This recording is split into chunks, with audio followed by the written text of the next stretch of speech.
Mira! Sino po sila? Ikaw ba si Mira? Huwag kang sasama.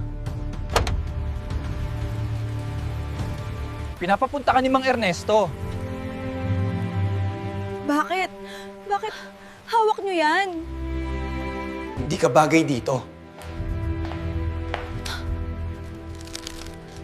Ano po bang lihim ang tinatago niyo? Anak ka ni Elena, hindi ba?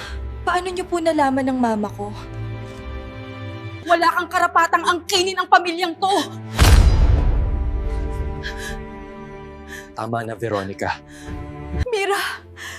Apo kita. Hindi. Hindi maari. Kung alam mo lang kung sino talaga ang tatay mo, Veronica, tumigil ka!